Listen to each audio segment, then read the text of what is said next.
Hello there YouTube, and welcome to this quick video of tyranids in 7th edition. I'm making this video just to basically say I'm fed up of people whining that tyranids are awful, they're not playable, they're not competitive. You know, people just whine all the time about how tyranids have been nerfed in this codex. I don't think they have. In this edition I think they've got a real boost. There's some things that people just completely overlook. Everyone overlooks Gene Stealers just instantly because Gene Stealers, they used to be good, but now they can't assault on turn 1 and now they can't assault off the outflank. No, people just, no, they're no good. But I actually think Gene Stealers are really worth it. And it's other stuff. Biovores are always good, and standard walking hive turrets, they're always useful. So I think this codex is not nerfed at all. And I'm fed up with people saying it is. And people saying, no, there's only one way to play Tyranids. No, Tyranids are actually a really versatile army. So, without any delay, a few things that make Tyranid army good. I'm going to start with Gene Stealers. Gene Stealers themselves, 14 points a model. Your weapon skill 6, your toughness 4, your strength 4, and you've got rending. You've got 2 attacks, your initiative 6, so you're striking before Marines, and you're killing Marines quite quickly, and you've got a lot of attacks to do it. Problem you have is getting into combat, and in this edition there's loads of things people have overlooked. You upgrade your units with Broodlords. I always do. I find Broodlords just brilliant, and they get the horror psychic power. Now I know people aren't a fan of the Tyranid psychic powers, but I am. I don't look at the other psychic powers, I look at what I've got, and I don't whine about what I've not got. So looking at psychic powers, I actually think they're actually alright. There's lots of psychic powers there that stop your enemy killing your units before they get to combat, which is what you need. It's what your Tyranids need to get to that combat, if you're running that sort of list. So Gene Stealers having a Broodlord with the horror. The horror is you take your opponent takes a leadership test at -2 leadership, which is most of the time a fail. If you're looking at Marines without a start veteran sergeant, they're looking at leadership 6 with leadership 7. So 50% of the time you're going to be pinning your opponent. The reason this is good is because if you read the go to ground rules on page 38 of this rulebook, main rulebook, page 38, go to ground, a unit that's pinned or has gone to ground can't fire Overwatch. Brilliant. So your unit's getting in without the flamers in that unit destroying you, without mass bolt gunfire tearing you apart, which is always nice. Not to mention, a unit that is pinned, that is in cover, if you charge that unit while it's in cover, you don't drop your initiative because they're pinned. So you remain striking before them. There's another bonus.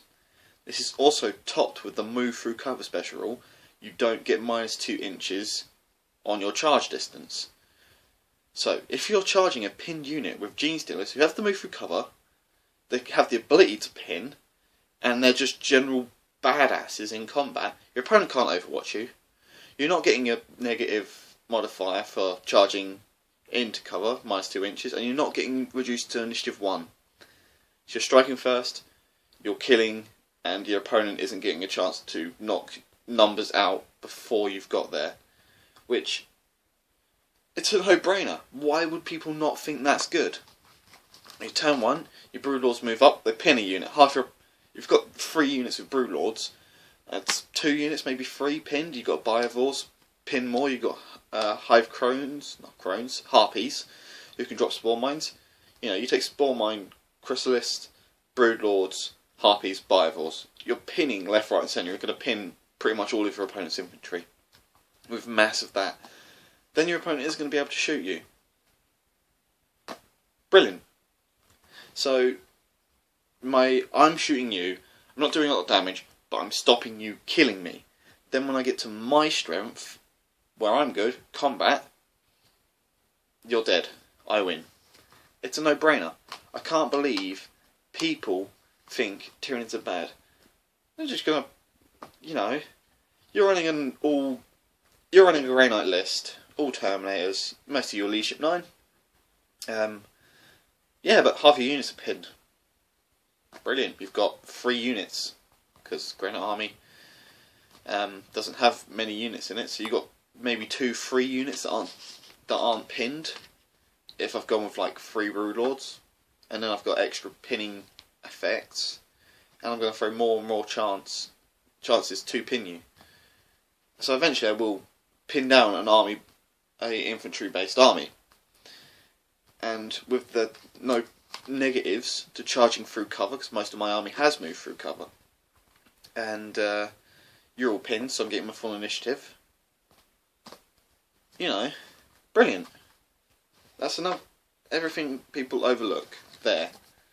I've said it. I run Gene Stealers. I run 2 units of Gene Stealers in my army. One generally about 14, one about 12. Both with Broodlords. And you know, I went to a 30-man tournament, 30 players, and I came 10th with Tyranids. 10th. My list: Flying Hive Tyrant with 1 set of Devourers, 14 Gene Stealers with Broodlord, 11 Gene Stealers with a Broodlord. I had some Hormigants, some Carnifexes, just standard kit Carnifexes, a Trigon and some Raveners, and I came 10th. Oh, some Warriors as well. 10th. With that list, I have no flyers, apart from the Tyrant. I have no Bivores, no Zoanthropes. Venomthropes. I do have Venomthropes, but they have been nerfed. Something people overlook is the Stealth Special, Stealth and Shrouded. Page 172 of the main rulebook. The best bonus you can get from that roll, or both of them, is +2. So if you've got Stealth and Shrouded, you only get +2 to your cover. It's at the bottom of the Stealth Special roll in brackets, page 172. So yeah, what else do I think made Tyranids really good? I mean, people cry about Psychic Powers, but if you look at all the new Psychic Powers, they've all gone up in Warp Charge. Prescience went up to a Warp Charge 2. We've got new powers that summon demons, but the only people that can really use them are demons without blowing up their psychers. But they've all gone up in Warp Charge. Tyranids still 1. That means you've got 2 Tyrants, 3 Broodlords, a Tervigan. You know, you're pumping out 7 extra dice, maybe more.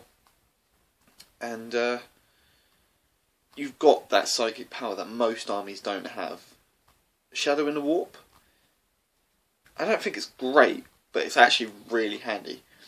With the chance of periling more often than before, you're going to get that Perils in the Warp test more, and if you've got that Shadows of the Warp range, suddenly your opponent's leadership 9, 8 and 10 Psychers suddenly realising, hold on a minute, we're only like leadership 6, 7 or 8. No, 6, 7 would be best. And then they roll a 1. It's like, take a leadership. If you fail it, your Psycho's removed and does D6 strength 6 AP 1 hits. Then you suddenly realise, hold on a minute, Shadow in the Warp is really good in that situation. So, though it's not much of a psychic defence or psychic prevention, it does really hurt Psychers still. Because if they get that Perils, they're just going to die if they roll badly. So, yeah. Those are my few reasons why I think Tyranids are good, and people really need to think about this codex before they go shrugging it off. You really need to get in here and reread it. I'm going to be getting myself Bivores, because I've only got myself 1. Get myself some extra Spore Mines, just so I can drop Spore Mine Chrysalis everywhere, and get myself a Harpy.